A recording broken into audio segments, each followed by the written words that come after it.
Саламатсызбы? Биздин каналга катталып, акыркы жаңылыктардан кабардар болуңуздар. Акжол Махмудовдун Олимпиадада кийген трикосу $26,000 сатылды. Токиодогу Олимпиада оюндарында күмүш байге алган балбан Акжол Махмудовдун беттеште кийген трикосы $26,000 сатылды. Белгилей кетсек, буга чейин Махмудов Олимпиадада кийген трикосун сатып, андан түшкөн акчаны кайрымдуулукка жумшай турганын айткан. 25 августта анын спорттук кийими аукциондон $26,000 сатылды. Аукциондо трикого белгиленген баштапкы баа $50 болгон. Акчанын 60% дүйнөдө сейрек кездешүүчү ооруга чалдыккан аруу заттын дарылануусуна берилет. Калган акча дагы башка кайрымдуулук иштерине жумшалат. Белгилей кетсек, аруу заттын ата-энеси кызын дарылатуу үчүн жалпы $2,382,200 чогултушу керек. Учурда ал акчанын 45,7% гана топтолгон. Аруу заттын дарылануусуна жардам көрсөтүүнү каалагандар акча которуу үчүн эсептерди Instagramдагы Сейф аруу зат аккаунтунан таба алат. Булак Марал ФМ чекиткейжи. Бишкек Ош жолунда жүк ташыган унаа өрттөнүп кетти. 25 августта саат 04:24 чамасында Бишкек унаа жолунун 330-чакырымы Кетмен Төбө айылында Mercedes-Benz гигант үлгүсүндөгү азык-түлүк ташыган унаа өрттөнүп кетти. Бул тууралуу Өзгөчө кырдаалдар министрлигинин маалымат кызматы билдирди. Өрттү өчүрүүгө 2 бөлүм тартылып, саат 11:10 толугу менен өчүрүлгөн. Өрттүн келип чыгуусуна унаалардын кагылышы себеп болгон. Булак Коом чекит пресс. Сүрөтчү Таалайбек Усубалиев кара чапанчан президенттердин сүрөтүн жашыруунун маанисин түшүндүрдү. Сүрөтчү Таалайбек Усубалиев Кактус чекит медиа сайтына сенсациялуу ата бейит сүрөтүнүн маанисин түшүндүрдү.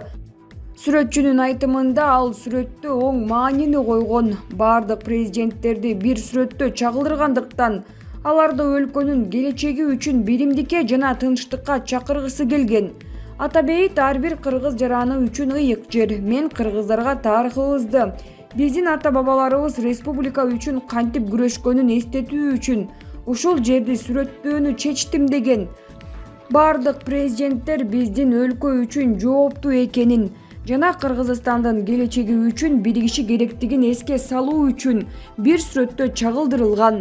Мен бардык саясий күчтөрдү биримдикке чакыргым келди. Акыры биз 3 революцияны баштан өткөрдүк, дейт сүрөтчү. Ал эми сүрөттүн каармандарына келсек, мен аларды сүрөтчү катары кандай көрсөм, ошондой чагылдыргам. Кээ бирөөлөр бирөөнүн буту кыйшык болчу деп мени жемеледи. Бирок мен аларды түз кылып көрсөттүм. Бирок бул сүрөтчү катары менин чечимим. Роза Отунбаева баарынан алдыда жана бул жөн жерден эмес. Муну менен мен биздин салт боюнча аялдарга урмат, сый менен мамиле кылуу керек экенин көрсөткүм келди. Алар ошондой эле Садыр Жапаров башкалардан айырмаланып алдыга караганына көңүл бурушту. Бул анын азыр бийликте экенин жана келечектен үмүтү бар экенин көрсөтүп турат. Башка лидерлердин баары ылдый карашат, анткени алардын мөөнөтү өтүп кеткен. Чынын айтсам, бул сүрөттө Кыргызстандын жаназасын көргөндөр мен үчүн күтүүсүз болду. Жок, бул жаназа эмес, бул жөн гана тынчтыкка жана биримдикке чакыруу. Мен так ушундай маанини киргиздим, деди сүрөтчү. Таалайбек Усубалиев картинанын үстүндө 1 жылдан ашык иштеген. Эске салсак, 24 августта Гапар Атиев атындагы көркөм сүрөт музейинде жаңы социалисттик реализм 2 көргөзмөсү ачылды. Көпчүлүктүн көңүлүн бурган сүрөт өлкөнүн бардык президенттери мемориалдык гүл чамбар алдында бир катарда туруп, фондо Кыргызстан боз түстө чагылдырылган ата бейит сүрөтү болду. Эльвира Эля. Кайрадан мигранттар мушташып, 14 киши кармалды. Петербургдагы окуя. Чатакташууга кеминде 25 киши аралашкан. Маалыматтарга караганда, полиция бир кыргызстандыкты кармаган. Санкт-Петербург шаарынын чет жакасында Борбор Азиядан келген мигранттар мушташып, бирөө бычак жеди. Бул тууралуу Московский комсомолец басылмасы жазды. Жапырт мушташ Красносельский районунда болуп, ага баш аягы 25 киши катышканы айтылды. Уруштан өзбекстандык 22 жаштагы жаран көкүрөк жагына бычак жеп ооруканага түшкөн. Басылма анын абалы оор экенин жазды. Россиялык ЖММКлардын маалыматына таянсак, мушташтан соң 14 мигрант кармалган. Алардын 9-у өзбекстандык, 4-өө тажикстандык жана 1-өө кыргызстандык экени кабарланды. 5 кишиге Россияда жүрүү тартибин сактабаганы үчүн 500 рубльдан айып салынган. 8-ин кайра келесиңер деген талап менен бошотушкан. Ал эми 1-өө камакта калган. Окуя боюнча 2 кылмыш иши козголгон. Буга чейин 2021 жылдын 12-июлунда Москва шаарындагы Кузьминки метросунда көп мигранттардын мушташы болгон эле. Россиядагы телеканалдардын бири 180дей кишинин мушташын көрсөткөн. 11-июлда Химкиде тажик мигранттары кыргызстандыктарды бычактаганы айтылган. Мындан улам тирешүү башталып, шаардагы Кузьминки метро станциясында массалык мушташ чыккан. Жалпысынан 102 адам кармалса, анын 71-и кыргызстандык болгон. Сот 102 материалды карап, андан сырткары кармалгандарды 15 күнгө камаган. Ал эми 14 августта 26 мигрант Кыргызстанга депортацияланган.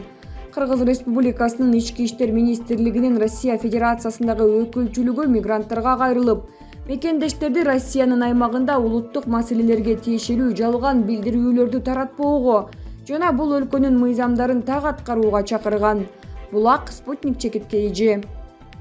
Оганстандын бүтүндөй аймагына ээлик кылган Талибан кыймылы аларга достук мамиледе болду деген өлкөлөрдү атады. Бул тууралуу аталган уюмдун өкүлү Мухаммед Наимге таянуу менен чет элдик басылмалар жазышты. Кытай биздин коңшубуз, биз бул өлкө менен жакшы мамиледебиз. Бул Орусияга дагы тиешелүү деген ал. Мындан тышкары Наимдин айтымында талиптер Иран, Кытай, Пакистан жана Өзбекстан менен эзелки мамиледе жана бул өлкөлөр батыш өлкөлөрүнөн айырмаланып, талиптердин бийликке келгенине тынчсызданышпайт.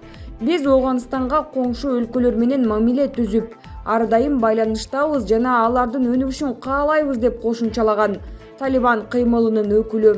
Эскерте кетсек, Талибан кыймылы Кыргыз өлкөсүнүн аймагында террордук жана экстремисттик уюм катары таанылган жана ишмердүүлүгүнө тыюу салынган.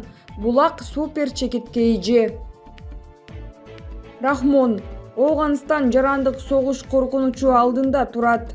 Тажикстандын президенти эл аралык коомчулуктун Оганстандын ичиндеги кырдаалга этибар кылбоо бул өлкөдө жаңы жарандык согушту жаратаарын эскертти. Тажикстандын президенти Эмомали Рахмон Оганстандагы учурдагы кырдаал жарандык согушка келиши мүмкүн экенин айтты. Бул тууралуу мамлекет башчынын басма сөз кызматы билдирет. Эл аралык коомчулуктун Оганстандагы учурдагы абалга көз жумуп коюусу узакка созулуучу жарандык согушка алып келиши мүмкүн деп айтылат билдирүүдө. Президент Оганстандагы оор абал бул өлкөнүн элинин гана көйгөйү эмес экенин, ал эң курч аймактык жана глобалдык маселелердин бири экенин баса белгиледи. Тажикстан эл аралык коомчулукту Оганстанда тынчтыкты жана стабилдүүлүктү камсыздоо үчүн сүйлөшүүлөр аркылуу чукул чараларды көрүүгө чакырат. Ал эми бул процесс алга жылдырууда негизги ролду ойношу керек деп эсептейт. Тажикстан ооган элин эзүү менен түзүлө турган Талибандын өкмөтүн тааныбай турганын жарыялаган. Рахмон коңшу мамлекеттеги мамлекеттик түзүлүштү референдум аркылуу жана бардык улуттук азчылыктардын позициясын эске алуу менен аныктоо маанилүү экенин кошумчалады. Булак KG Чекит Евразия Today Чекит.ру